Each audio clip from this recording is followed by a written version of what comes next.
ஒரு 2 எடுத்துக்காட்டு சொல்கிறேன். ஒரு கிராமத்தில் ஒரு விவசாயினுடைய மனைவி, அந்த கிராமத்தில் இருக்கக்கூடியதான அந்த போதகரை இந்த பொம்பளை ரொம்ப மோசமாக, அந்த ஆள் சரியில்லை, அந்த ஆள் பண ஆசை உள்ளவர், பொம்பளை விஷயத்தில் மோசம், அப்படி இப்படின்னு இல்லாத பொருளாத எல்லாம் சொல்லி பரப்பிட்டு. காரணம் என்ன? ஒரு பிரசங்கத்தில் அவர் அந்த பெண்ணுடைய தவறை கண்டித்ததுனால அதை மனசில் வச்சுட்டு பொய்யா பரப்பு. அப்புறம் 6 மாதம் கழியும் போது இந்த பெண்ணுக்கு மனசில் ஒரு எண்ணம், சரி நான் தப்பு பண்ணிட்டேனே, அப்போது அந்த போதகர்கிட்ட போய் மன்னிப்பு கேட்கலான்னு. அப்போ யாருமே இல்லாத நேரத்தில் அந்த போதகர்கிட்ட போய் இப்படியெல்லாம் பரப்புறது நான் தான், என்னைய மன்னிச்சுக்கிடணும் அப்படின்னு. அப்போ அந்த போதர் என்ன சொன்னார், நான் உன்னை மன்னிக்கிறேன், ஆனால் நான் சொல்கிற மாதிரி ஒரு காரியம் நீ செய்யணும், செய்வியா நீ? என்னத்தை சொல்ல போகிறாரு, சரி செய்யலாம். உன் வீட்டில் கோழி இருக்கா? ஆமாம். கருங்கோழி இருக்கா? ஆமாம். அப்போ ஒரு கருங்கோழியை கொன்று அதில் இருக்க எல்லா இறகுகளும் என்ன எடுத்து ஒரு கூடையில் போட்டு கொண்டு வந்த பிறகு சொன்னார், நம்ம கிராமத்தில் எத்தனை தெரு இருக்குது? 10 தெரு இருக்குது. அப்போ ஒன்றுச்சு, 10 தெருவுக்கும் போய் நீ கொஞ்சம் கொஞ்சம் அந்த கருங்கோழியில் உள்ள அந்த இறகுகளை அங்கெங்கேயா தூவிட்டு, கடைசி கொஞ்சம் போல் என்ன செய்ய, ஆலயத்துக்கு மேலேயும் அந்த மணிகுண்டு இருக்கும், அதுக்கு மேலே நின்றுட்டு அங்கேயும் கொஞ்சம் தூவிட்டு நீ வாணி. சரி, இது என்ன வேலை? இவன் என்ன செய்தா, வேகமாக போனால் 1/2 மணிக்கூரில் கோழியை கொன்று அதுலேருந்துலாம் எடுத்து வந்த பிறகு சொன்னார், நீ 10 தெருவுக்கும் போய் போட்டுட்டு வாணி. அங்கே போய் போட்டு வந்த பிறகு எல்லாம் முடிஞ்சிட்டா, என்ன மன்னிப்பு கிடச்சிட்டா? அவனை மன்னிச்சுக்கிட்டேன், கடைசியாக ஒரு காரியம் மட்டும் செய். என்ன செய்யணும்? அது எங்கெங்கெல்லாம் தூணியோ அந்த இடத்துல எல்லாம் போய் பொறுக்கிட்டு வந்துடுவியா? கருங்கோழியில் இறகு கண்ணுக்கு தெரியும், போயிட்டு வரேனே. ஆள் போச்சு, 10 தெருவுலையும் போய் பார்த்தா ஒரு இறகுமே காணலை. சரி, மணிக்கூண்டுலேருந்து வீசினமே அது கிடக்குதான்னு போய் பார்த்தா ஒன்றையும் காணலை. சரி, அந்த போதகத்தை என்ன பார்க்கணும், நீ சொன்ன மாதிரி எல்லாம் செய்தேன், ஆனால் ஒன்றையும் காணலை.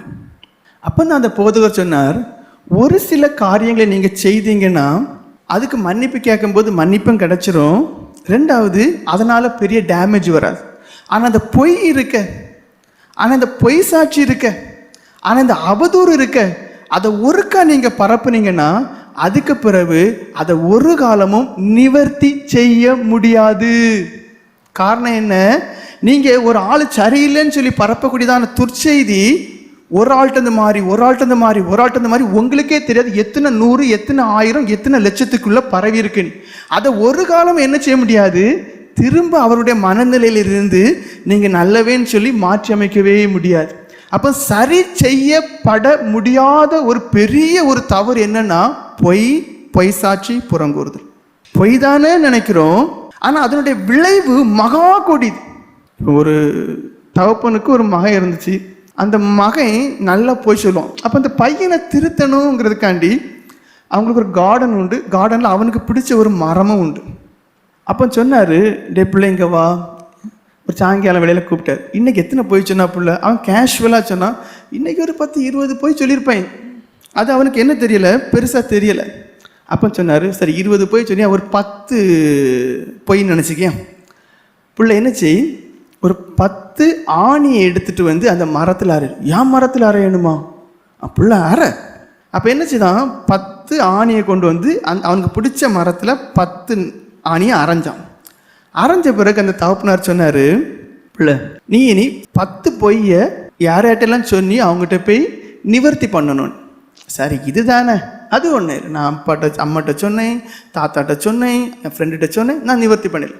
அப்போ அவன் என்ன செய்வான், ஒவ்வொருத்தட்டையும் போய் ஒவ்வொரு பொய்க்கும் நான் என்ன சொன்னேன்னு சொல்லிட்டு என்ன செய்வான், அந்த ஒவ்வொரு பொய்க்கும் தக்கவாறு ஒரு ஆணியை பிடுங்கி எடுப்பான். அப்படி 10 பொய்க்கும் 10 பேர்கிட்ட போய் நிவர்த்தி பண்ணிட்டு, நான் 10 ஆணியை பிடுங்கிட்டேன், என் பொய்யை நிவர்த்தி பண்ணிட்டேன், எனக்கு என்ன ரிவார்டு தருவேன். அவன் என்ன நினச்சிக்கிட்டான், எனக்கு ஏதோ ப்ரைஸ் கிடைக்கும். தகப்பனார் என்ன செய்தார், வா மக்களே என் கூட வா, அந்த மரத்தை போய் பார்ப்போமா? பார்ப்போம்.